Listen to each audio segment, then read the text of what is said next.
Servus, hallo liebe Freundinnen und Freunde, Bernd hier. Wie ist denn das jetzt, wenn die Wurzeln der Orchidee beim Einpflanzen in ein Glas mit Kolomi als Substrat eigentlich nicht bis zum Boden hinpassen?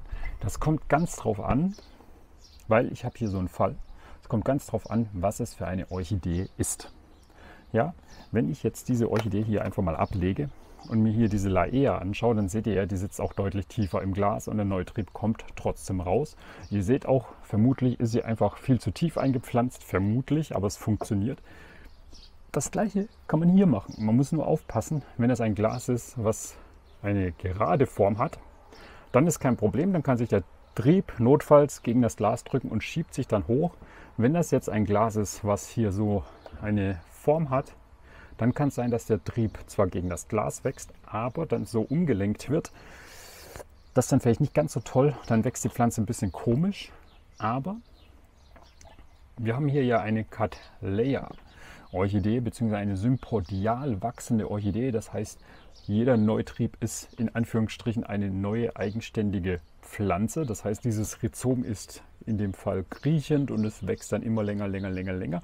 Kann sich dann natürlich auch teilen und verzweigen, wie auch immer, je nach Lust und Laune.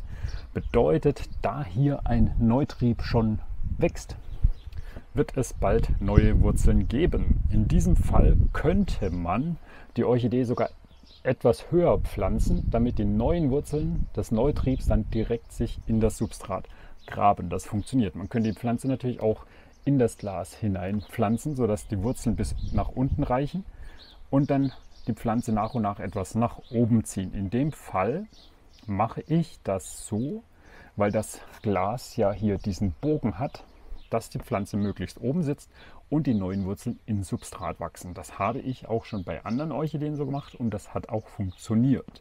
Muss man nur ein bisschen aufpassen mit dem Gießen, aber da wir ja jetzt richtig schönes, tolles Wetter haben und die Pflanzen motiviert sind, was man eben an dem Neutrieb sieht, dürfte es relativ schnell neue Wurzeln geben und dann ist dieses Problem auch beseitigt. Genau, das machen wir jetzt. Welche Farbe nehmen wir in dem Fall? In dem Fall nehmen wir jetzt wieder weiß, weil die Tüte ist offen, da ist noch ein bisschen Platz drin. Je kleiner das Glas, umso mehr Kolomi habe ich dann. Das heißt, ich halte die Orchidee so, dass wenn ich jetzt das Kolomi hier hineinschütte, die Pflanze am Ende oben aufsitzt und dementsprechend einigermaßen stabil steht.